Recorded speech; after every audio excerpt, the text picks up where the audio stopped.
Good morning students, welcome back.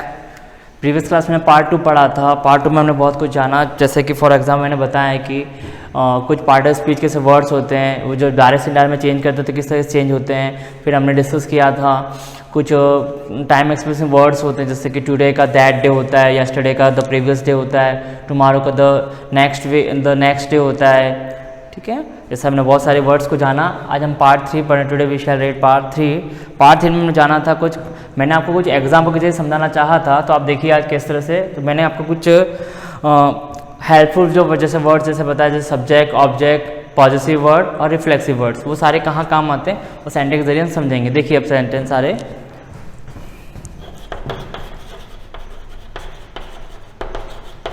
Ram said to me, I have lost my golden ring.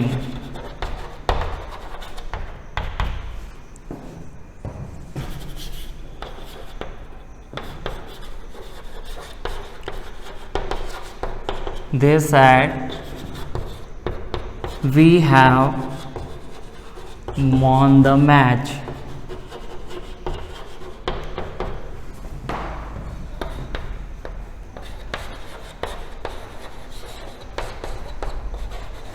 She says to me,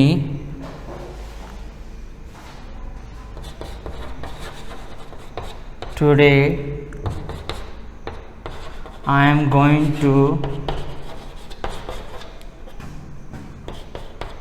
picnic. देखिए मैंने आपके सामने 3 example दिए हैं। जैसा कि मैंने बता रखा है, इन्वर्टेड कॉमा में जो वर्ड होता है वो डायरेक्ट स्पीच कहलाता है। डायरेक्ट स्पीच में किस पे चेंज करना है हमें? इनडायरेक्ट स्पीच में चेंज करना है। देखिए कैसे चेंज होता है ये।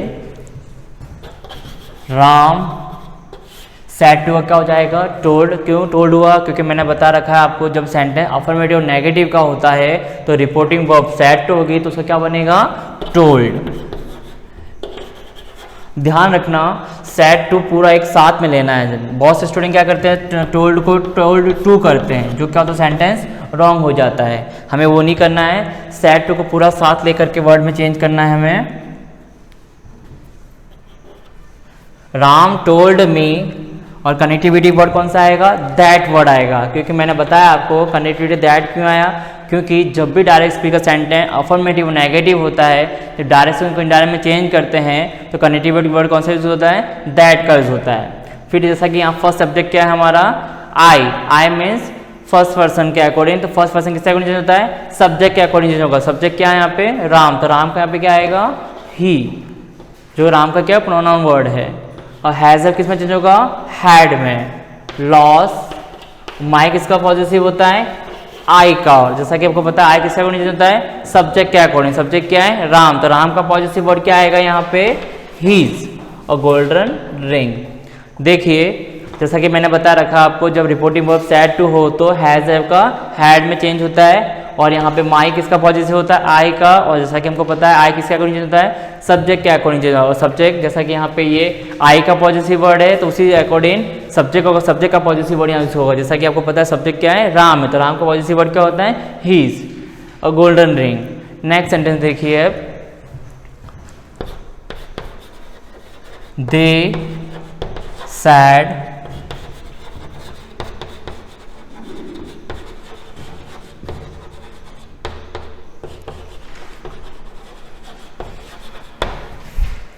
देखिए अब आप देख रहे होंगे सर ने सैड में किसी भी तरह का चेंज नहीं किया है। क्यों चेंज नहीं किया है? अकॉर्डिंग टू रूल्स, जैसा कि नरेशन में क्या होता है, जब भी रिपोर्टिंग वर्ब के बाद में किसी भी तरह का कोई ऑब्जेक्ट ना हो, सेंटेंस हमारा डायरेक्ट स्पीच का अफर्मेटिव और नेगेटिव हो, उस कंडीशन में हम रिपोर्टिंग वर्ब को किसी भी तरह से कुछ चेंज नहीं किया जाता है। इसको एज इट इज वैसा का वैसा लिखा जाता है, जैसा कि मैंने आपके सेंटेंस में लिखा हुआ है। दे सैड दैट दे, आपको पता है वी किसके अकॉर्डिंग चेंज होगा? सब्जेक्ट के अकॉर्डिंग। सब्जेक्ट क्या है हमारा? दे। तो दे मैंने जैसा कि लगा रखा है यहाँ पे। हैज हैव किस में चेंज होगा? हैड। क्यों? बिकॉज रिपोर्टिंग वर्ब क्या हमारा पास्ट का था, तो मैंने हैज हैव का हैड में चेंज किया है। Won the match. Last sentence देखिए आप।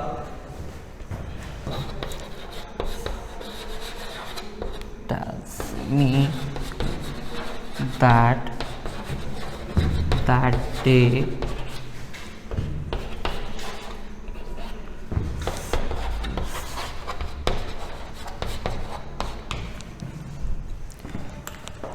देखिए last sentence, she says to me today I am going to picnic. जैसा कि आपको पता है सेज टू किस में चेंज होगा, टेल्स में चेंज होगा, बिकॉज क्यों, क्योंकि सेंटेंस हमारा क्या है, अफर्मेटिव में है, तो सेज टू का टेल्स होगा, सी का सी, टेल्स मी, कनेक्टिविटी दैट आएगा।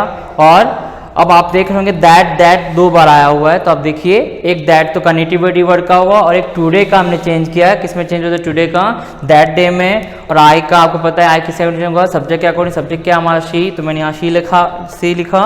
और एम को जैसा कि पता है, देखो हमेशा ध्यान रखना सेज टू से टू वाले सेंटेंस में टेंस किसी भी तरह से चेंज नहीं होते हैं। जैसा कि मैंने आपको टेबल के जरिए समझाया था, टेबल में मैंने बताया था कि said to, reporting of said to हो तो ही हमारा टेंसेस चेंज होता है, सिंपल पास्ट का पास्ट परफेक्ट में चेंज होगा। बट जब रिपोर्टिंग वर्ब सेज टू और से टू हो तो टेंस किसी भी तरह चेंज नहीं होगा। जैसा कि मैंने आपके सामने सेंटेंस बनाया, देखिए आप, she tells me that day she is going to picnic. Understood? देखिए कुछ और एग्जाम्पल,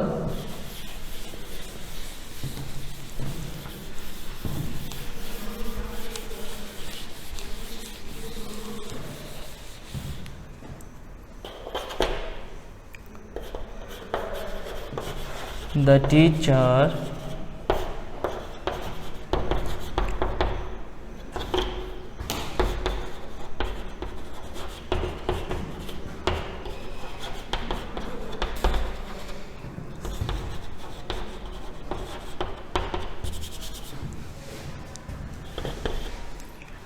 देखिए कुछ एग्जाम्पल ऐसे भी आते हैं, जैसे अपनी लैंग्वेज में कहते हैं एक्सप्रेशंस कह सकते हैं, एक्सप्रेशन का होता है अपवाद। क्या है उसमें अपवाद, देखिए the teacher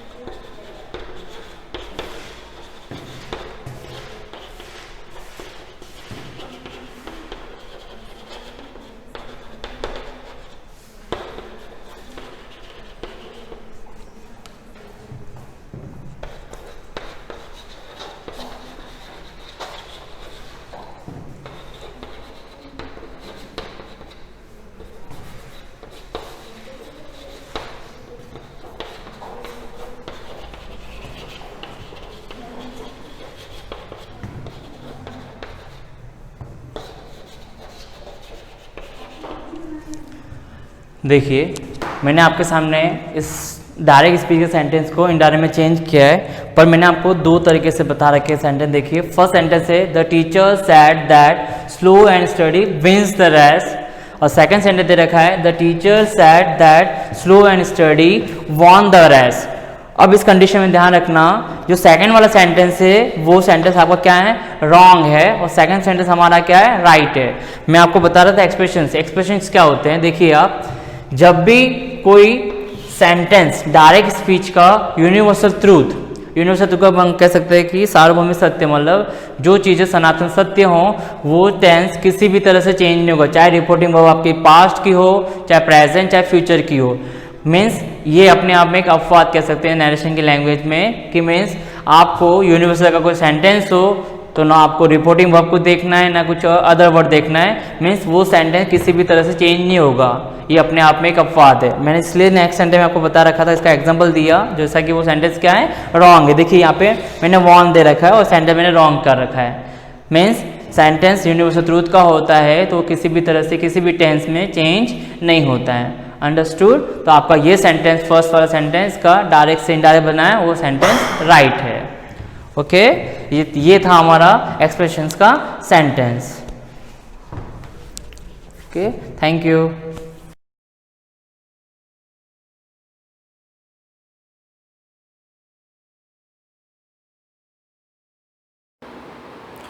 good morning students. Last class में हम डायमेंशनल एनालिसिस कर रहे थे और जिसमें हमने कुछ बेसिक क्वांटिटीज़ थी, ठीक है।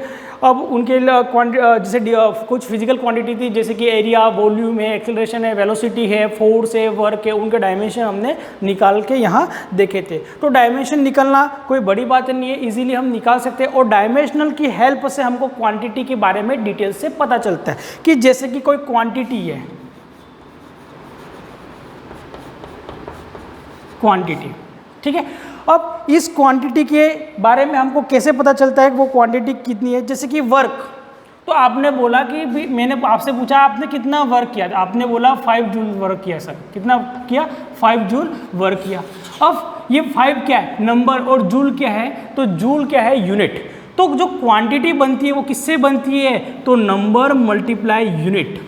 तो नंबर मल्टीप्लाई यूनिट से ही क्या बनती है, क्वांटिटी बनती है। तो जब तक आप यूनिट नहीं लगाओगे, जब तक आप यूनिट नहीं लगाओगे तब तक आप नहीं पता। जैसे कि मैंने आपको पूछा भी कितना वर्क किया है, तो आपने बोला 5। अब 5 क्या है, वे किलोग्राम है कि ग्राम है कि मीटर है सेंटीमीटर क्या है, तो उसके लिए हमको यूनिट लगाना ज़रूरी है उसके, तभी हमको वो क्वांटिटी के बारे में पता चलेगा कि वो क्वांटिटी कौन सी है। कि अगर मैंने बोला 5 जूल तो इसका मतलब आप समझ जाओगे वर्क, मैंने बोला 5 ग्राम इसका मतलब आप समझ जाओगे मास है, मैंने बोला 5 केजी तो आप समझ गए सर 5 केजी क्या है मास है, 5 मीटर तो 5 मीटर क्या है लेंथ है। ठीक है, तो जब तक आप यूनिट नहीं लगाओगे तब तक आपको क्वांटिटी के बारे में पता नहीं चलेगा। ठीक है, तो ये कुछ था।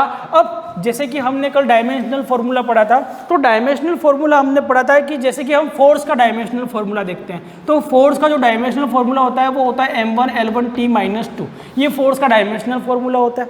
अब तो फोर्स की ये जो यूनिट होती है एसआई सिस्टम में, फोर्स की जो यूनिट होती है वो यूनिट क्या होती है, तो फोर्स की यूनिट होती है न्यूटन। कौन सी होती है, न्यूटन होती है। ठीक है, अब इस न्यूटन तो हम जानते हैं एसआई सिस्टम से उसकी यूनिट होती है। ठीक है, पर अगर इसी को इस डायमेंशन के हिसाब से, ये जो डायमेंशन गिवन है इसके हिसाब से अगर हमको यूनिट निकालनी है तो हम कैसे निकालेंगे, तो हम जानते हैं m4 क्या होता है मास। ठीक है, तो मास की यूनिट क्या होती है kg, कुछ नहीं है यानी पावर कितनी 1। L क्या है लेंथ, और लेंथ की यूनिट क्या होती है मीटर, कुछ भी नहीं है यानी पावर कितनी 1। ठीक है, t की पावर कितनी है -2, और t का मतलब क्या होता है टाइम, और टाइम की यूनिट क्या है सेकंड, और सेकंड की यूनिट कितनी है -2। ठीक है, यानी kg, ठीक है, मीटर पर सेकंड स्क्वायर। ठीक है, तो ये किसकी यूनिट बन गई, तो ये फोर्स की एक यूनिट बन गई। किसकी यूनिट है, फोर्स की एक यूनिट है। और एसआई सिस्टम में हम फोर्स की यूनिट क्या लिखते हैं, न्यूटन लिखते हैं। क्या लिखते हैं, न्यूटन लिखते हैं। तो हमारे पास एक एसआई सिस्टम भी है, ठीक है, जिसको हम जानते हैं, एक हमारे पास सीजीएस सिस्टम है और एक हमारे पास एफपीएस सिस्टम है। एफपीएस यानी फुट, पाउंड और सेकंड, सेंटीमीटर, ये क्या है ग्राम, और ये क्या है सेकंड। तो सीजीएस सिस्टम भी हमने पढ़ा हुआ है। तो एक चीज होती है कि जब डायमेंशन होते हैं, जैसे फोर्स का डायमेंशन है, तो फोर्स का डायमेंशन क्या है m1L1T-2, ये फोर्स का डायमेंशन है। तो अगर फोर्स की यूनिट बदल दिए, ठीक है, यूनिट अगर ये यूनिट कौन सी है, एसआई सिस्टम में इसकी यूनिट है, अगर इस फोर्स को, यानी हमने बोला कि 1 न्यूटन फोर्स है, क्या है 1 न्यूटन फोर्स, तो 1 न्यूटन फोर्स को किस में कन्वर्ट करो, सीजीएस में, और सीजीएस में जो फोर्स की यूनिट होती है वो होती है डाइन होती है। कौन सी होती है, डाइन। ठीक है, तो 1 न्यूटन फोर्स को डाइन में चेंज करो। ठीक है, तो ये जो न्यूटन यूनिट है वो किस में है, एसआई सिस्टम में है, और डाइन जो फोर्स की यूनिट होती है वो किस में होती है, सीजीएस सिस्टम में होती है।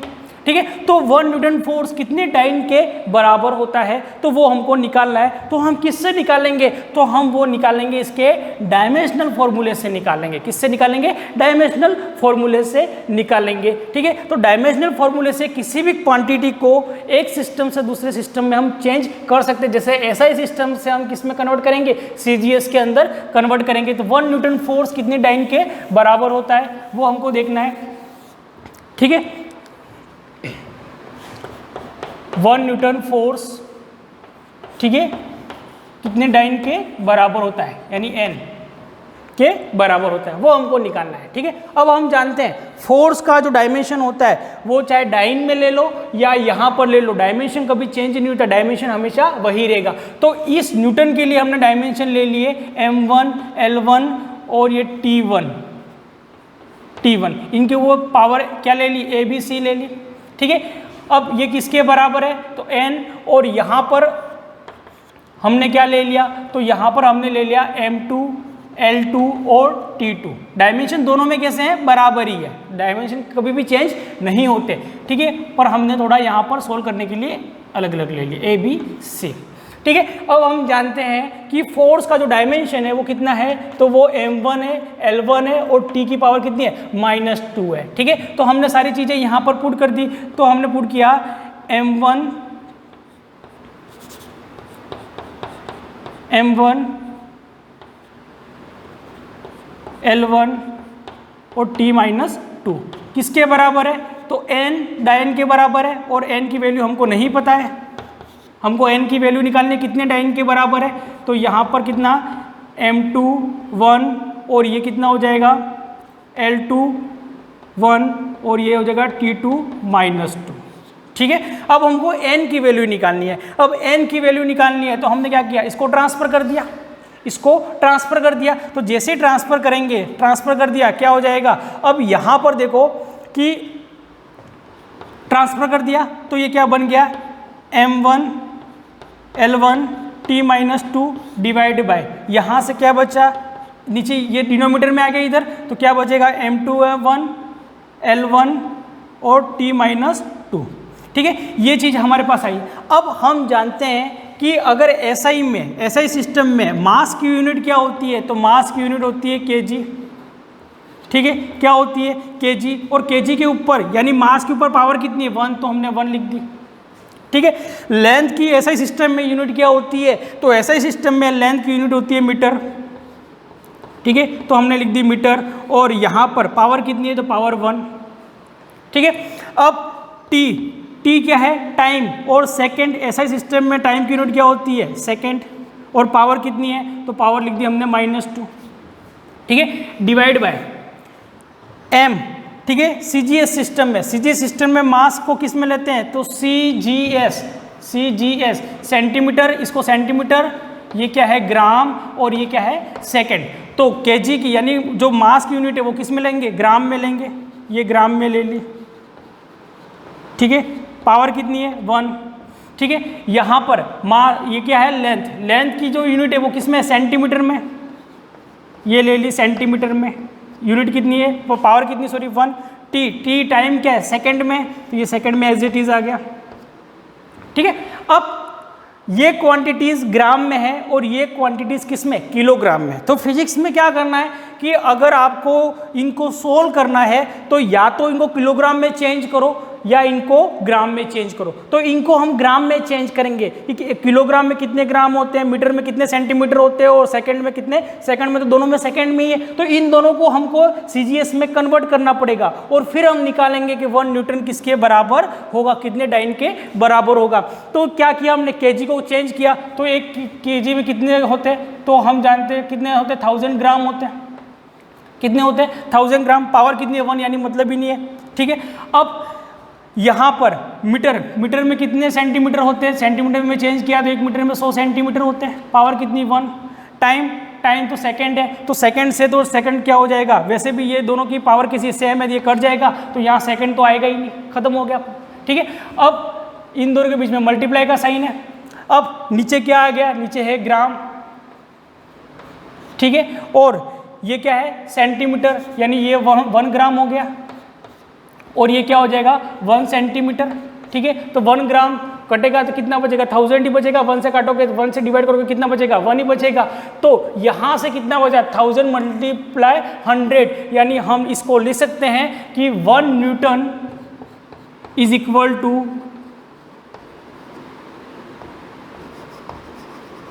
ठीक है, तो कितना हो गया, तो इसको देखो, तो इसको हम लिख सकते हैं कि जैसे कितने जीरो है, 3 और 2 5 जीरो है, तो 1 newton is equal to 10⁵ dyne. किसके बराबर होता है, 1 न्यूटन किसके बराबर होता है, 10⁵ डाइन के बराबर होता है। तो इसको हमने कैसे किया, तो हमने क्या किया कि जो डायमेंशन, क्योंकि डायमेंशन कभी भी यूनिट चेंज करने से, एज ए यूनिट को हमने एक बार CGS में लिखा और एक बार हमने किस में लिखा, ऐसे ही में लिखा, तो यूनिट चेंज करने से डायमेंशन कभी भी चेंज नहीं होते। डायमेंशन उस क्वांटिटी के दूसरी यूनिट के अंदर भी वही उसके डायमेंशन होंगे। तो ये कट गया, तो ये कितना कटेगा, तो ये 1000 ही रहेगा क्योंकि 1 ही है, और ये 1 सेंटीमीटर है, तो कितना बचेगा 1 ही बचेगा, और सॉरी 100 ही बचेगा। तो कितना हो गया 30 और ये कितना 50 20 ये और 3 ये कितना 5 हो गया, तो कितना, तो 1 न्यूटन किसके बराबर हो गया, क्योंकि n की वैल्यू कितनी आ गई 10⁵ आ गई, तो n की वैल्यू 10⁵, यानी मतलब होता है 1 न्यूटन किसके बराबर होगा, 5 डायन्स के बराबर होगा। ठीक है, अब नेक्स्ट अगर इसके अंदर लेना चाहोगे तो नेक्स्ट हमने ले लिया कि 6 जूल की जो CGS में जो यूनिट होती है वो होती है अर्ग। क्या होती है, अर्ग।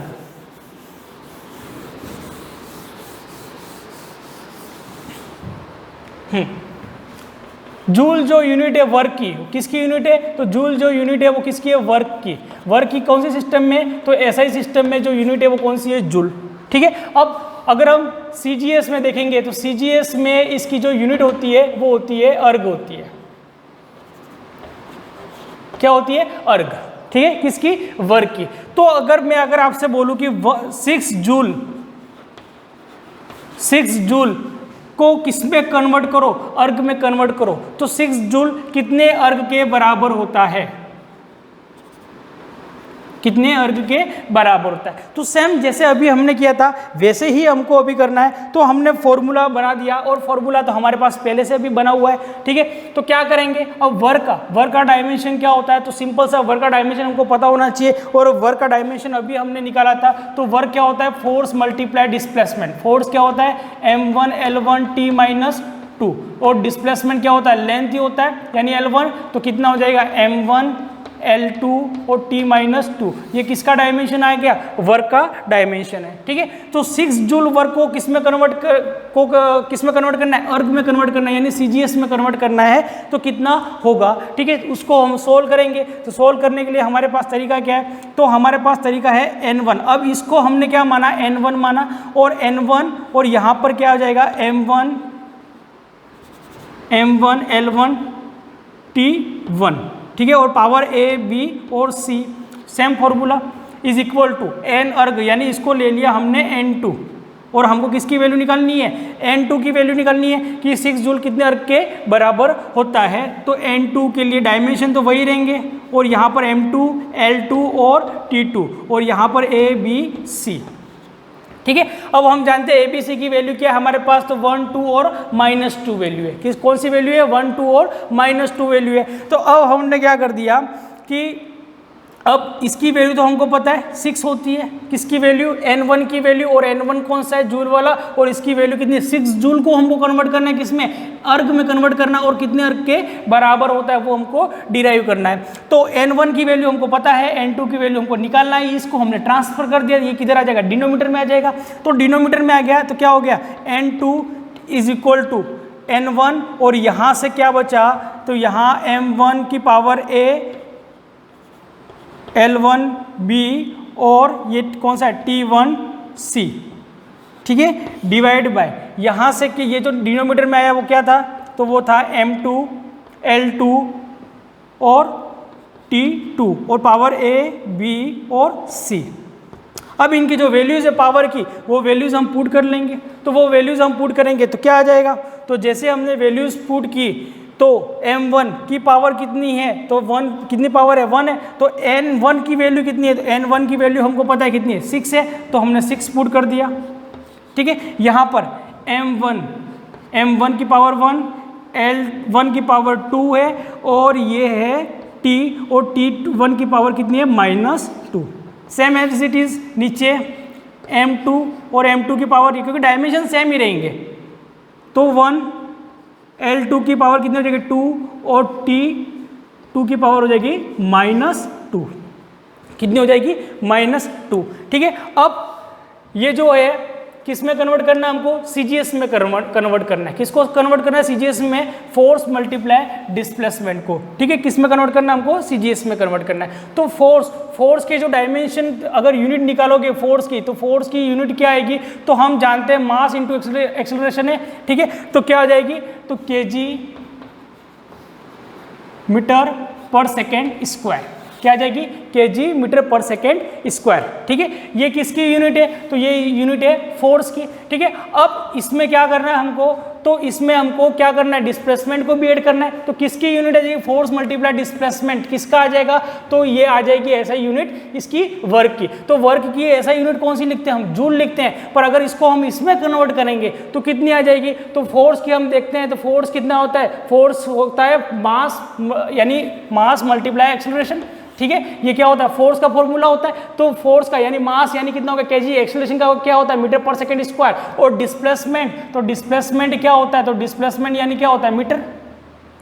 ठीक है। तो डिस्प्लेसमेंट की यूनिट क्या हो जाएगी, मीटर हो जाएगी। तो यहाँ पर से आप क्या करोगे, ये पूरी यूनिट आ गई किसकी, वर्क की। तो वर्क की यूनिट को आप यहाँ पर पुट करोगे जैसे हमने पहले वाले किया था, सेम एज इट इज आपको उसी तरीके से उसी मेथड को फॉलो करते हुए यहाँ पर सारी वैल्यूज रखनी है और आपको इसको कन्वर्ट करना है कि 6 जूल कितने अर्ग के बराबर होता है, क्योंकि हमने इससे पहले कर चुके हैं। तो इसलिए आप ये वाला कर सकते हो, ताकि मैं आपको यहाँ पर छोड़ के जा रहा हूँ। बाकी अगर आपसे नहीं होता है तो हम नेक्स्ट क्लास में इसको कंटिन्यूस करेंगे। बाकी आपको घर पे कोशिश करना है कि इसको कन्वर्ट करना है कितने 6 जूल को यानी कितने अर्ग में, यानी 6 जूल कितने अर्ग के बराबर होता है वो आपको सोल्व करना है। बाकी हम नेक्स्ट क्लास में करेंगे। थैंक यू, धन्यवाद।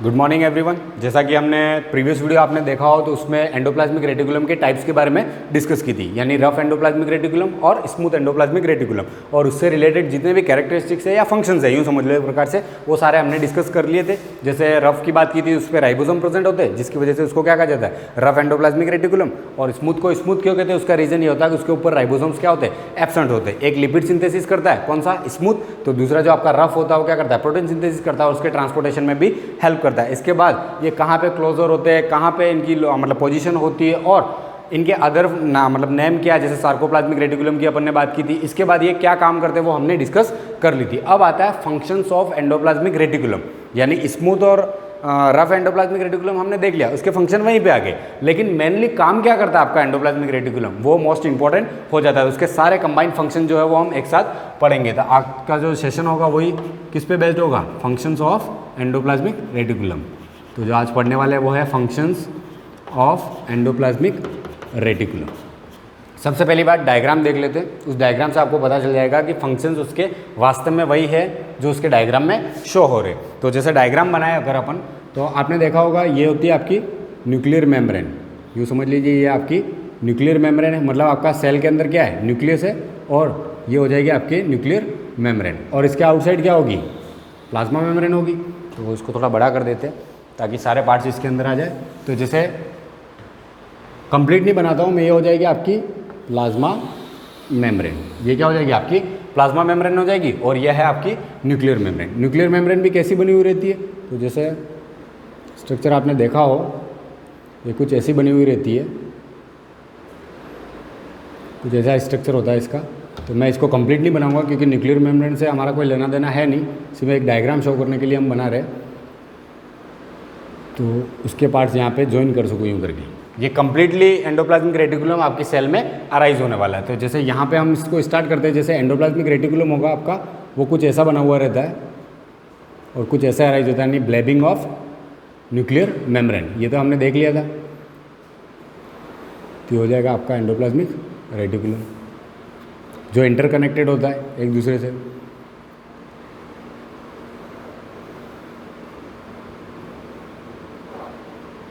इसके बाद ये तो हो गया आपका, यूँ समझ लो इसकी सरफेस के ऊपर क्या प्रेजेंट है, राइबोसोम्स प्रेजेंट है, मतलब ये सिस्टर्नी वाला पार्ट हो गया।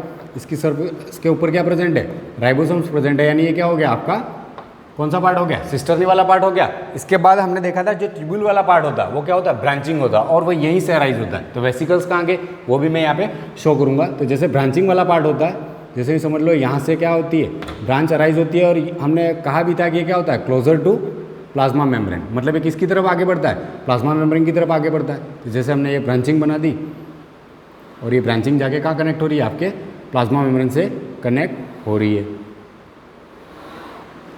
और ये ब्रांचिंग कनेक्ट हो रही है आपके प्लाज्मा मेम्ब्रेन से जाके। ठीक है, तो आपको यहाँ पे क्लियर हो जाएगा। तो ये वाला पार्ट कौन सा आपका, ट्यूब्यूल वाला पार्ट है। ठीक, और इसको मैं पूरा नहीं बना रहा हूँ, ये आपके पूरे सेल के अंदर प्रेजेंट होते हैं, ऐसे ही कंपार्टमेंट बनाने का भी काम करते हैं ये। तो ये हो जाएगा आपका ट्यूब्यूल वाला पार्ट, और ये हो जाएगा आपका सिस्टर्नी वाला पार्ट। तो वेसिकल्स कहाँ क्या है, वेसिकल्स जो होते हैं वो आपके इसी पार्ट्स के नज़दीक प्रेजेंट होते हैं, मतलब किसके, आपका जो सिस्टर्नी वाला पार्ट होता है वहीं पे आपके क्या होते हैं, वेसिकल्स प्रेजेंट होते हैं। तो और इनके ऊपर भी क्या होता है, राइबोसोम्स प्रेजेंट होते हैं। तो इनकी सरफेस के ऊपर भी क्या होते हैं, राइबोसोम्स होते हैं।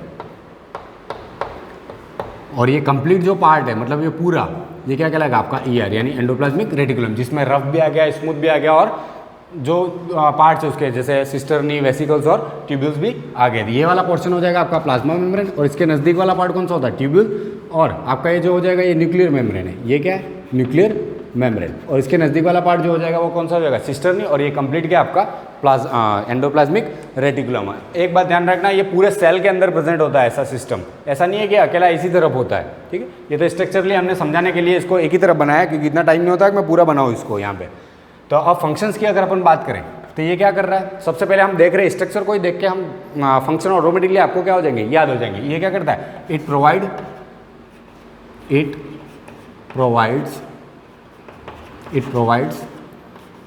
Framework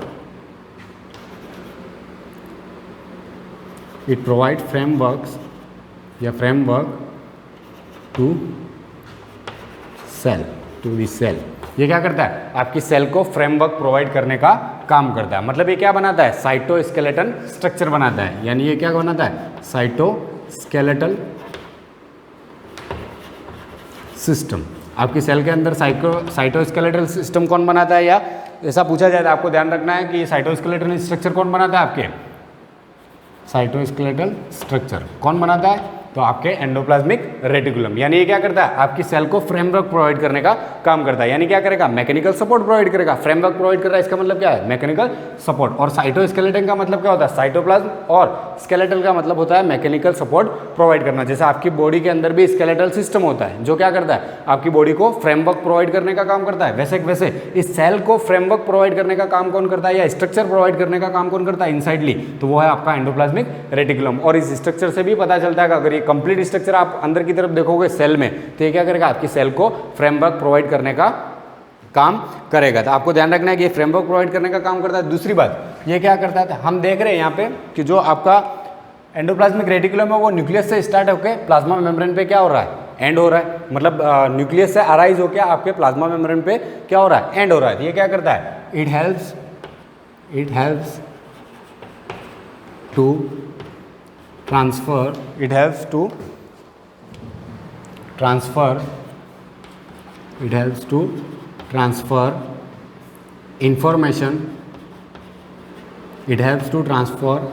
information from nucleus to organelles और सेल। आपके जो सेल यानी प्लाज्मा मेम्ब्रेन तक या फिर अदर सेल तक जो इन्फॉर्मेशन ट्रांसफर करनी है, वो काम कौन करता है, आपका एंडोप्लाज्मिक रेटिकुलम करता है। यानी ये क्या करता है कि ये ट्रांसफर करता है इन्फॉर्मेशन को फ्रॉम न्यूक्लियस टू ऑर्गेनल्स और सेल। तो ये इन्फॉर्मेशन को भी ट्रांसपोर्ट करने में हेल्प करता है। दूसरी बात, ये क्या करता है, प्रोटीन सिंथेसिस और लिपिड सिंथेसिस करता है। तो it helps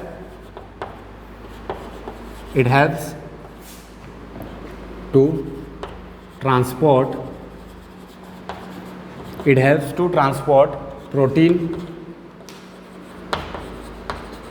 and lipids to Golgi body.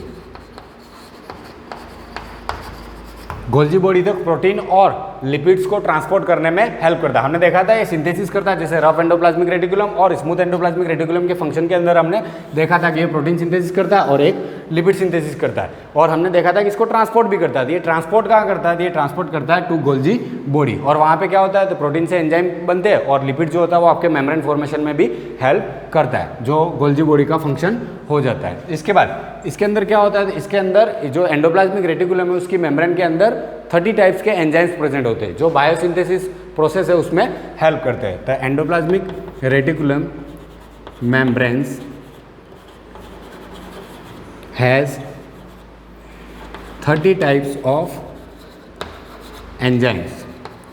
उसके अंदर क्या होते हैं, 30 प्रकार के एंजाइम प्रेजेंट होते हैं। यानी जो एंडोप्लाज्मिक रेटिकुलम की जो मेम्ब्रेन है उसके अंदर 30 टाइप के क्या होते हैं, एंजाइम्स प्रेजेंट होते हैं, जो क्या करते हैं, बायोसिंथेसिस वाली जो प्रोसेस है उसमें हेल्प करते हैं। यानी बायोसिंथेसिस में भी हेल्प करता है कौन, आपका एंडोप्लाज्मिक रेटिकुलम। तो इसको हम क्या कहेंगे, बायोसिंथेसिस। तो बायोसिंथेसिस यानी ऐसी प्रोसेस जिसमें कोई सिक्रीशन होगा, सिंथेसिस होगा या फिर कोई रिएक्शन होगी, तो उसके लिए जो रिक्वायर्ड एंजाइम है वो आपके एंडोप्लाज्मिक रेटिकुलम के सरफेस के ऊपर प्रेजेंट होते हैं। यानी ये बायोसिंथेसिस में भी हेल्प करता है। और वो एंजाइम कैसे होते हैं, जैसे मैं एग्जांपल दे दूँ आपको। एक तो है आपका ATPase, एक है आपका डिहाइड्रोजिनेस, ऐसे मिला के कुल कितने होते हैं? 30 प्रकार के एंजाइम या 30 टाइप्स के एंजाइम इसके अंदर प्रेजेंट होते हैं। दूसरी बात हम देखें यहाँ पे इसका फंक्शन होता है कि ये कंपार्टमेंट बनाता है। क्या बनाता है? कंपार्टमेंट। तो इट फॉर्म कंपार्टमेंटलाइजेशन यूँ कह सकते हैं अपन। तो ये क्या फॉर्म करता है? It helps in compartmentalisation. अब ये कंपार्टमेंट बनाने में भी हेल्प करता है। कंपार्टमेंट कैसे? आप यहाँ पे देख रहे हो कि कंप्लीट स्ट्रक्चर होता, तो यहाँ पे क्या है? बीच में जो खाली जगह बची हुई है, यानी यहाँ पे जो खाली जगह और इसके इनसाइड भी, यहाँ वाला पार्ट या ल्यूमेन जो है इसके इनसाइड की भी बात करें, दोनों में, मतलब सिस्टर्नी हो, वेसिकल्स हो या फिर आपका ट्यूबुलर पार्ट हो, वो और जो रिमेनिंग पार्ट इसके अंदर बचा हुआ है, तो वो जो रिमेनिंग पार्ट होता है वो क्या होता है? कंपार्टमेंट बन गए। यहाँ पे भी कंपार्टमेंट है, यहाँ पे भी कंपार्टमेंट है, यहाँ पे भी कंपार्टमेंट, और इसके अंदर क्या प्रेजेंट होते हैं? अदर सेल ऑर्गेनल्स प्रेजेंट होते हैं। तो ये क्या करता है? हेल्प करता है आपके कंपार्टमेंटलाइजेशन में, मतलब ये कंपार्टमेंट बनाने में भी क्या करता है? हेल्प करता है। इसके बाद ये क्या करता है? साइटोप्लाज्मिक वैक्यूलर सिस्टम बनाता है। It forms cytoplasmic vacuolar system. ये क्या बनाता है? साइटोप्लाज्मिक वैक्यूलर सिस्टम बनाता है, मतलब साइटोप्लाज्म से आपके अदर ऑर्गेनल्स तक किसी भी सब्सटेंस को ट्रांसपोर्ट करने में हेल्प करता है, या सब्सटेंस को वापस लाने में भी हेल्प करता है। ये क्या करता है? साइटोप्लाज्मिक वैक्यूलर सिस्टम बनाता है।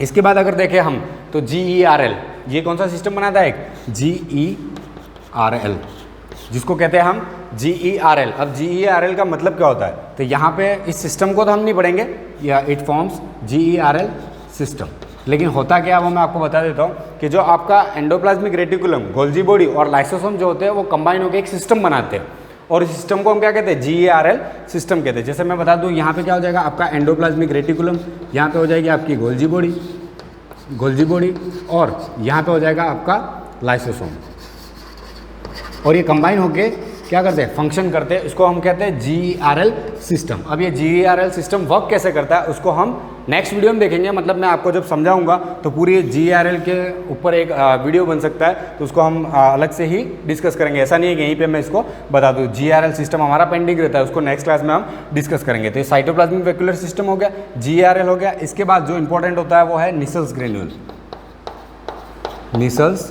ग्रेन्यूल्स। नाम सुना होगा आपने निसल्स ग्रेन्यूल्स का? नहीं सुना मैं आपको बता दूं, रिकॉल करवा देता हूँ आपको, तो ऑटोमेटिकली आपको याद आ जाएगा, हाँ इसके बारे में हमने सुना था। तो निसल्स ग्रेन्यूल जो होते हैं वो क्या होते हैं? आपके जो न्यूरॉन्स जो होती है उसमें जो साइटन बॉडी होती है, यानी सेल बॉडी जिसके ऊपर डेंड्राइट्स अराइज होते हैं, तो उस साइटन बॉडी या सेल बॉडी के अंदर क्या होते हैं? निसल्स ग्रेन्यूल प्रेजेंट होते हैं। तो ये किससे बनते हैं? तो निसल्स ग्रेन्यूल जो होते हैं वो क्या होते हैं? मासेस ऑफ RER, मतलब रेफ एंडोप्लाज्मिक रेटिकुलम से ही आपका क्या बनता है? निसल्स ग्रेन्यूल बने होते हैं। और निसल्स ग्रेन्यूल क्या होते हैं? न्यूरॉन्स के अंदर प्रेजेंट होते हैं। तो ये क्या होते हैं? Masses of RER in साइटोन of neuron. ठीक है, तो आपके जो न्यूरॉन की साइटोन होती है उसी के अंदर ये प्रेजेंट होते हैं, तो आपको ये पता होना चाहिए। इसके बाद निसल्स ग्रेन्यूल की बात करें तो माइलॉइड बॉडी भी होती है। माइलॉइड बॉडी एक होता है माइलॉइड बॉडी। अब ये माइलॉइड बॉडी क्या होती है? तो ये क्या होते हैं? Masses of SER। आपको ध्यान रखना है कि स्मूथ एंडोप्लाज्मिक रेटिकुलम के जो मासेस होते हैं उससे जो स्ट्रक्चर बनता है उसको हम क्या कहते हैं? माइलॉइड बॉडी कहते हैं। इसके बाद जो इसका लास्ट फंक्शन बच जाता है वो है सेल प्लेट फॉर्मेशन। इसका जो लास्ट फंक्शन है वो है आपका सेल प्लेट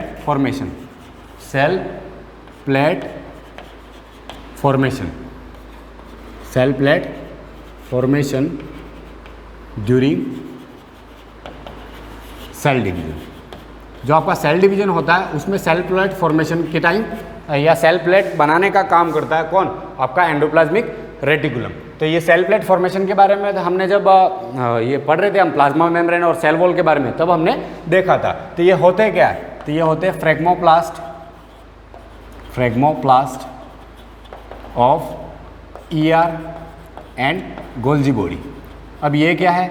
तो फ्रेगमोप्लास्ट ऑफ मैंने आपको बताया था कि जब सेल डिवीजन होता है तो उसमें जो एंडोप्लाज्मिक रेटिकुलम और गोल्जी बॉडी जो होती है उसके जो फ्रेगमेंट्स होते हैं उससे क्या बनता है, सेल प्लेट बनती है, जिसकी वजह से दो न्यूक्लियस डिवाइड हो जाते हैं और उसके बीच में क्या होता है, साइटोप्लाज्म डिवाइड होता है और बीच में सेल प्लेट फॉर्मेशन होता है। तो ये क्या हो गया, आपके एंडोप्लाज्मिक रिलेटेड फंक्शन हो गया। एंडोप्लाज्मिक रिलेटेड जितने भी फंक्शंस हैं उनके बारे में हमने डिस्कस कर लिया। तो मैं एक बार रिकॉल कर देता हूँ आपको फंक्शंस के बारे में। तो जैसे ये क्या करता है, फ्रेमवर्क प्रोवाइड करने का काम करता है, इसलिए इसको क्या कहते हैं, साइटोस्केलेटल स्ट्रक्चर। किसको, एंडोप्लाज्मिक रेटिकुलम को, सेल के अंदर। It helps to transfer information from nucleus to organelles या सेल तक इंफॉर्मेशन को ट्रांसपोर्ट करने में हेल्प करता है। ये प्रोटीन और लिपिड्स को किसके पास ट्रांसपोर्ट करता है, गोल्जी बॉडी को, क्योंकि सिंथेसाइज भी यहीं पे हो रहा है और ये ट्रांसपोर्ट करता है गोल्जी बॉडी तक इनको, ठीक है। इसके बाद इसके अंदर 30 टाइप के एंजाइम्स होते हैं जो बायोसिंथेसिस में हेल्प करते हैं, या जो प्रोसेस होती है उसको हम कहते हैं बायोसिंथेसिस। इसके लिए जो रिक्वायर्ड एंजाइम है वो 30 टाइप्स के, वो कौन प्रोवाइड करता है, एंडोप्लाज्मिक रेटिकुलम। जैसे एटीपीएस हो गया, डीहाइड्रोजिनेस हो गया, ये तो बेसिक एग्जाम्पल है उसके।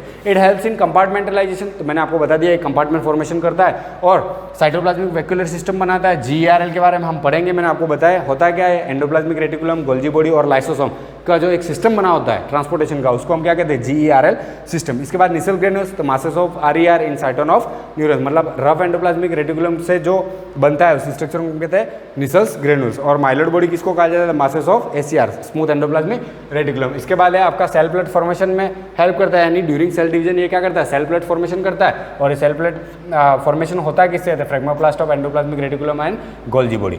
इसके बाद जो आपका बचता है ये फंक्शन हो गया। तो नेक्स्ट आपका जो सेल ऑर्गेनल आएगा उसको हम नेक्स्ट वीडियो में डिस्कस करेंगे, यानी आपका होगा वो गोल्जी बॉडी, जिसको हम नेक्स्ट वीडियो में डिस्कस करेंगे। Thank you.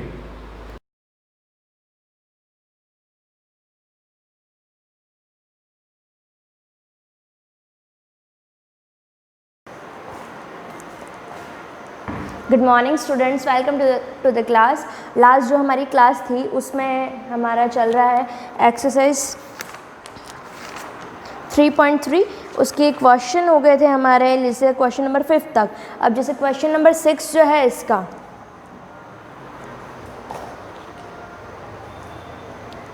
वो उसी टाइप का क्वेश्चन है जैसे हम लास्ट एग्जांपल्स कर चुके हैं। मैं एक बार आपको क्लू दे देती हूँ, बाकी आगे का आपको ही करना है। जैसे 10 225 degree cot 405 degree plus 10 765 degree into cot 675 degree is equal to 0। ये चीज़ आपको प्रूव करनी है। शो दैट, या फिर सिद्ध कीजिए, शो दैट, सिद्ध कीजिए। तो ये चीज़ आपको प्रूव करनी है। तो यहाँ पर लिखा है 225 और नेक्स्ट है 765।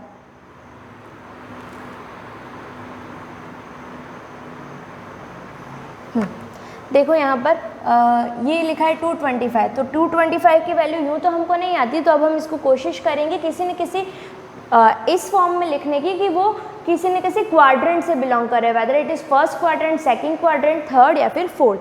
तब यहाँ पर आ रहा है 225। तो जब इस चीज़ को ऑब्जर्व करते हैं तो हमने देखा कि ये 270 से तो छोटा है और 180 से बड़ा है। तो हम क्या करेंगे, या तो करेंगे 270 माइनस थीटा की फॉर्म में लिखेंगे, या फिर इसको हम लिखेंगे 180 प्लस थीटा की फॉर्म में। 270 इसीलिए अवॉइड करेंगे क्योंकि 270 में क्या होगा, tan जो है वो cot में कन्वर्ट हो जाएगा। तो वहाँ भी कोई प्रॉब्लम वाली बात नहीं अगर कन्वर्ट हो जाता है, बट हम इसको tan में ही सॉल्व करना ज़्यादा इजी रहेगा। तो जैसे LHS मैंने इसका लिया, तो ये इसको मैं लिखूँगी 180 प्लस थीटा की फॉर्म में। तो इसमें कितना ऐड करूँ कि 225 बन जाएगा। तो 5 आ रहा है तो 45 ऐड करके देखो 225, तो यहाँ पर हम इसको लिख सकते हैं 180 प्लस 45 डिग्री और कॉट जो है 405 डिग्री। तो 405 मतलब कि ये 360 से बड़ा है। 360 प्लस इसमें क्या ऐड करें कि 405 बने, फिर अगेन 45 चेक करते क्योंकि लास्ट में 5 आ रहा है। 5 6 4 10 और दैट इज़ 4 करेक्ट है। तो इसको हम लिख सकते हैं 360 प्लस थीटा।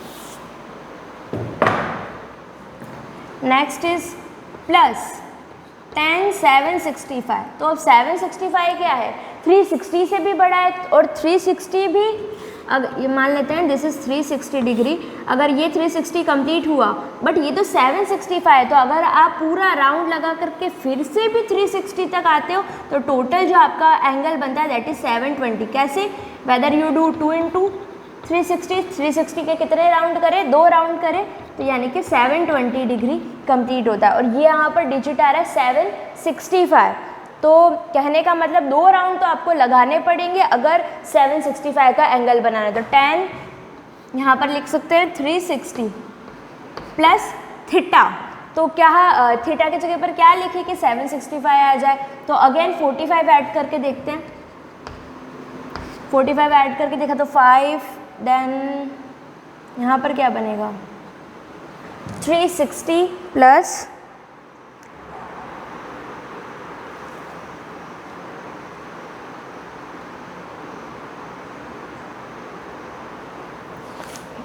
अब देखो यहाँ पर लिखा है 765, तो यहाँ पर थोड़ा करेक्शन होना चाहिए क्वेश्चन में। जैसे अगर अपन 720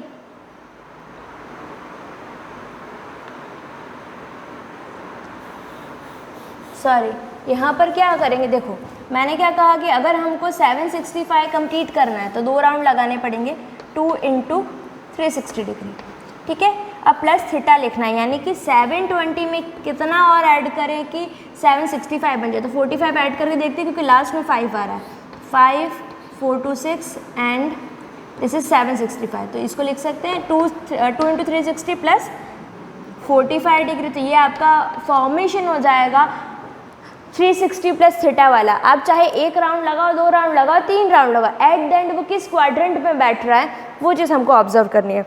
360 के 2 राउंड्स प्लस थीटा, तो हम देखेंगे 360 प्लस थीटा वाले में, 360 प्लस थीटा वाला कौन सा हो जाएगा, फर्स्ट क्वाड्रेंट, 360 से ज़्यादा वाले सारे इसी में आएंगे। अब इसके बाद बचता है नेक्स्ट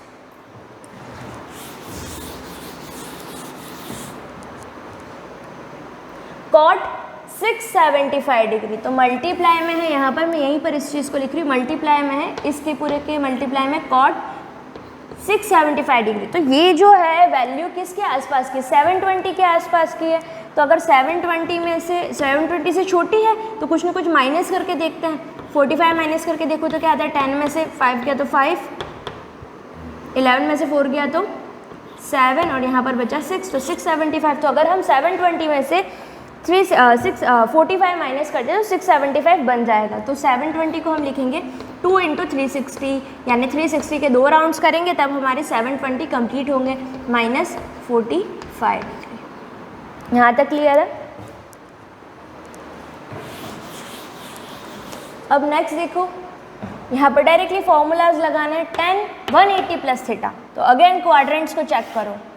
अब प्लस थीटा वाला अलग डायग्राम फिगर बनेगा और माइनस थीटा वाला अलग। तो जैसे अगर हम प्लस वाले बनाते हैं तो ये बनेगा आपका, इसको कहेंगे 0 या 360 डिग्री, तो ये बनेगा आपका 360 plus theta. This is your 90 plus theta. Next is 180 plus theta, third quadrant, और ये बन जाएगा 270 प्लस थीटा। हमको क्या चाहिए यहाँ पर 180 प्लस थीटा, तो 180 प्लस थीटा चेक करो, थर्ड क्वाड्रेंट में बन रहा है। थर्ड क्वाड्रेंट में कौन पॉजिटिव होता है। अब ये प्लस वाला का अपना एक अलग लॉजिक होता है, सारी चीज़ें सेम रहती है पॉजिटिव की, ऐड 2 भी सेम रहता है, बट शुगर और कॉफ़ी आपस में इंटरचेंज हो जाती है, यानी साइन और केस आपस में इंटरचेंज। तो यहाँ पर ये बन जाता है कॉस पॉजिटिव, यहाँ पर साइन पॉजिटिव, साथ साथ में इनके रेसिप्रोकल्स भी पॉजिटिव रहेंगे। तो अब थर्ड क्वाड्रेंट में 10 पॉजिटिव, यानी कि 10, ये इसको लिखेंगे क्या, 10 pi plus theta is your 10 theta. लिख लिया हमने 10 थीटा। इसको पढ़ेंगे 180 प्लस थीटा, तो 10 थीटा। अब थर्ड क्वाड्रेंट में, ये थर्ड क्वाड्रेंट में बन रहा है, थर्ड क्वाड्रेंट में 10 पॉजिटिव रहता है, देयरफॉर हमने यहाँ पर 10 को पॉजिटिव दिया। अब यहाँ पर देखते हैं 360 प्लस थीटा, तो 360 प्लस थीटा कौन सा वाला बन रहा है, फर्स्ट क्वाड्रेंट में सारे ही पॉजिटिव रहते हैं, तो ये कॉट जो है वो कन्वर्ट हो जाएगा, कन्वर्ट नहीं सॉरी, कॉट 360 प्लस थीटा हो जाएगा आपका कॉट थीटा, यानी कि कॉट 45 डिग्री। नेक्स्ट चलते हैं, प्लस टेन 360 प्लस थीटा, यहाँ पे लिखा है 2 × 360, मतलब कितने भी राउंड लगाओ कोई फर्क नहीं पड़ता, एट द एंड कौन से क्वाड्रेंट में बैठ रहा है, तो हम कहेंगे 360 प्लस थीटा। तो डायरेक्टली इसको लिख लेंगे tan 45 डिग्री, यानी कि tan थीटा। अब क्वाड्रेंट कौन सा बन रहा था, 360 प्लस थीटा, यानी कि फर्स्ट क्वाड्रेंट में सारे पॉजिटिव रहते हैं, देयरफॉर tan 45 पॉजिटिव ले लिया। अब यहाँ पर देखो cot 2 × 360 माइनस 45, तो एट द एंड चाहे आपने 360 के 2 राउंड लगाए, लेकिन क्वाड्रेंट कौन सा बना है, 360 से छोटा वाला, 360 माइनस थीटा, 360 माइनस थीटा है, तो अगेन दूसरा वाला फिगर हमको चेक करना पड़ेगा जिसमें माइनस वाले आते हैं। This is your 90 minus theta, this is your 180 minus theta, and this is 270 minus theta, and the last one is 360 minus theta. हमको किसकी नीड है, 360 माइनस थीटा, यानी कि फोर्थ क्वाड्रेंट, और फोर्थ क्वाड्रेंट में कौन पॉजिटिव होता है, ऐड शुगर टू कॉफ़ी, यानी कि कॉस पॉजिटिव होता है, कॉस और सेक दोनों ही पॉजिटिव होते हैं, लेकिन यहाँ पर क्या है, कॉट है, तो यहाँ उसके अकॉर्डिंग कॉट जो है वो नेगेटिव बनना चाहिए, तो यहाँ पर आएगा नेगेटिव ऑफ कॉट 45 डिग्री। अब मैंने ब्रैकेट में माइनस बनाया है, इसका मीनिंग क्या होता है, जब भी माइनस जो होता है आपका मल्टीप्लिकेशन में होता है तो उस कंडीशन में हम उसको ब्रैकेट में शो करते हैं। अगर ऐसा नहीं करते हैं तो डायरेक्टली भी हम यहाँ पर, अगर ऐसा नहीं करना चाहते तो ऐसे भी लिख सकते हैं इसको, एक होल ब्रैकेट बना दिया, नेगेटिव ऑफ कॉट 45 डिग्री, दोनों ही चीज़ें सेम रहेगी। Now tan 45 degree cot 45 degree values put कर दो, तो एट द एंड आंसर क्या लेके आना है हमको, 0।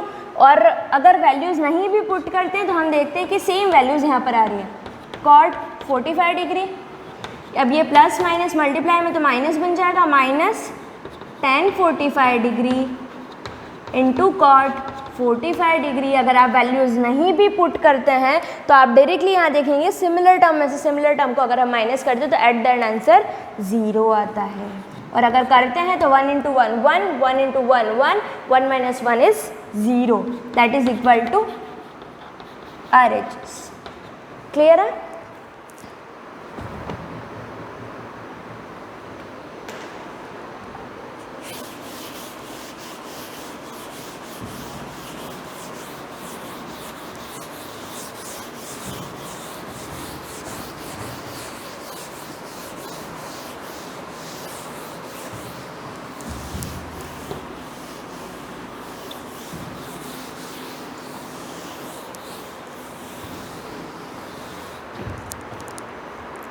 अब नेक्स्ट क्वेश्चन देखते हैं, जैसे है क्वेश्चन नंबर 7, बहुत ही ज़्यादा इजी है, कुछ भी नहीं है। cos π/4 plus x plus cos π/4 minus x, that is equal to √2 cos x। कुछ भी नहीं करना है इस क्वेश्चन में, डायरेक्टली आपका वो यहाँ पर जो दिख रहा है cos π/4 plus x cos π/4 minus x, अगर हमारे क्वाड्रेंट वाले रेशियोज़ होते हैं 90 प्लस थीटा, 180 प्लस थीटा, या फिर जो भी है हमारे 1990s वाले 180, 270, 360, तो वो चीज़ें तो यहाँ पर है नहीं, यहाँ पर π/4 प्लस एक्स है, तो इसको सॉल्व करना तो बाय द फॉर्मूला तो वी डोंट नो, लेकिन यहाँ देखो cos π/4 प्लस एक्स, तो ये फॉर्मेशन हम पढ़ चुके हैं, हमने ये फॉर्मूला पढ़ा है cos a प्लस b का, cos a प्लस बी का फॉर्मूला पढ़ा है, इसी तरीके से cos a माइनस बी का फॉर्मूला यहाँ पर अप्लाई होगा। तो क्या है इनके formulas, cos a plus b is equal to cos a into cos b minus sin a into sin b, तो cos a into cos b minus sin a into sin b। तो इस question में आपके पास a की जगह पर है π/4 और x की जगह पर है x, cos a minus b that is equal to cos a into cos b, यहाँ प्लस माइनस आ रहा है तो यहाँ प्लस आएगा, sin a into sin b। ठीक है, a की जगह पाई बाय 4 है और x की जगह पर b की जगह पर x है, तो आपको जस्ट वैल्यूज पुट करनी है। इसका एक्सपेंशन इस तरीके से करना है, इसका एक्सपेंशन इस तरीके से, कुछ जो टर्म्स है आपस में कैंसिल आउट हो जाएगी। क्यों? क्योंकि देखो यहाँ पर आपका बनेगा sine pi by 4 sine x minus का, यहाँ पर बनेगा साइन पाई बाय 4, a की जगह पर पाई बाय 4 है, और साइन x b की जगह पर है। यहाँ पर नेगेटिव में ये वैल्यू, यहाँ पर पॉजिटिव में ये वैल्यू है, तो ये आपस में कैंसिल आउट हो जाएगी। एट द एंड आपके पास आ जाएगा cos a into cos b, यानी कि cos pi by 4 into cos x, cos pi by 4 into cos x. दो चीज़ें सेम है और उसका एडिशन करना है। x प्लस एक्स 2x होता है, उसी तरीके से यहाँ पर हो जाएगा x plus x 2x, x की जगह पर ये पूरा का पूरा टर्म, देन उसको सॉल्व करेंगे, we will get our answer. ठीक है, आगे का सॉल्यूशन आपको करना रहेगा, यहाँ पर बहुत ही ज़्यादा इजी है।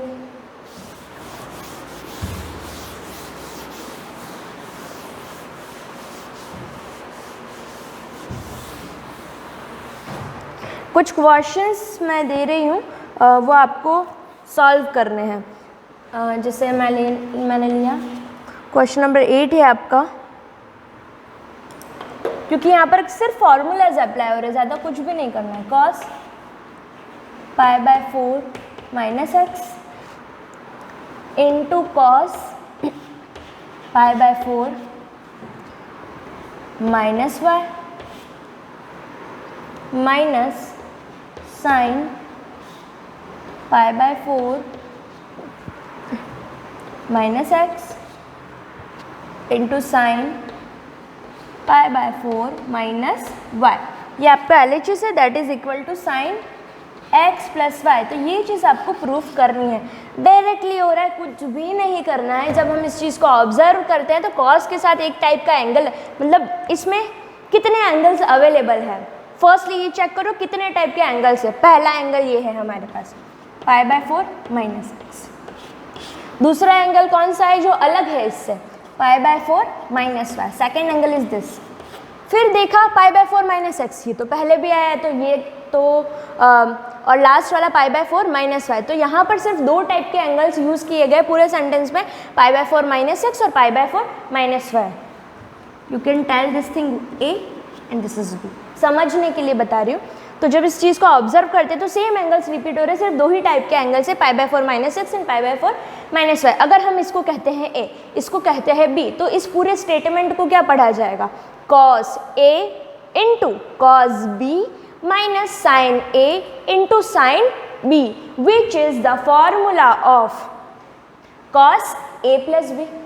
यही फॉर्मूला होता है और LHS हमको लेकर के चलना है। फर्स्टली LHS को लिया हमने, since we know that cos A, ये रफली मैं आपको समझा रही हूँ, आपको सिस्टमेटिकली जैसे आप लिखते हैं वैसे ही लिखना है। Cos A into cos B minus sine A into sine B, this thing is equal to cos A plus B. तो ये इक्वल होता है ए प्लस बी के। तो हमारे क्वेश्चन में ए कौन है और बी कौन है, A is your pi by 4 minus x और B is your pi by 4 minus y. आप चाहे तो इसको कैंसिल कर सकते हैं, यहाँ से स्टार्ट कर सकते हैं, since we know that this is the formula. और क्वेश्चन के अकॉर्डिंग हमारा जो ए और बी आ रहा है, this that is like this. Okay, तो अब इसके अकॉर्डिंग क्या होता है, this thing equal to cos A plus B. Directly solution बता रही हूँ मैं आपको, स्टेप बाय स्टेप चीज़ें लिखनी है। तो कॉस ए प्लस बी के इक्वल होगा, तो ए की जगह ए का वैल्यू रखो, पाई by 4 minus x, large bracket use कर लेती हूँ मैं यहाँ पर, ए प्लस बी यानी कि पाई बाय 4 प्लस एक्स। उल्टा तो नहीं लिखा मैंने, सॉरी, ए का value pi by 4 minus x and B का value pi by 4 minus y है। अब इसको जब सॉल्व करेंगे तो हमारे पास आएगा कॉस, वैल्यू क्या लाना है हमको, x plus y. Okay, it's okay. जब इसको ओपन करेंगे तो बनेगा पाई बाय 4, सिमिलर टर्म साथ में ले आते हैं, pi plus pi by 4 minus x minus y. This is the thing. इस तरीके से ये आया। इसका बाद का सॉल्यूशन मैं यहाँ साइड में बता रही हूँ। This is like this, 10 pi by 4 plus cos है, pi by 4 plus pi by 4 क्या होता है, 45 प्लस 45 90 डिग्री। तो दिस थिंग शुड बी। और अगर आप एलसीएम लेके भी करते तो ऊपर क्या आएगा, पाई प्लस पाई 2 पाई, 2 पाई अपॉन 4 यानी कि पाई बाय 2 माइनस, अब पूरे में से माइनस कॉमन निकाल रही हूँ मैं, तो क्या बनेगा, सारे साइन चेंज हो जाएंगे, माइनस का x बन जाएगा प्लस का x, माइनस का y बन जाएगा प्लस का y. तो this is the scenario cos pi by 2 minus theta. Since we know that cos pi by 2 minus theta is equal to sine theta. Sine theta के equal होता है pi by 2 minus theta, 90 minus theta. First quadrant सारे positive रहते हैं तो ये भी positive आएगा, तो that is equal to pi by 2 minus theta, तो that is equal to sine theta यानी कि x plus y which is your answer equal to RHS. तो इस तरीके से ये सॉल्यूशन आपका कंप्लीट हो जाएगा. आधे से ज़्यादा तो मैंने ही कर दिया बट इट्स ओके. इसके आगे के क्वेश्चंस आपको प्रैक्टिस करनी है, जहाँ पर भी कोई डाउट आ रहा है तो आप मुझे टेक्स्ट करके पूछेंगे. Okay, till then keep practising. Thank you.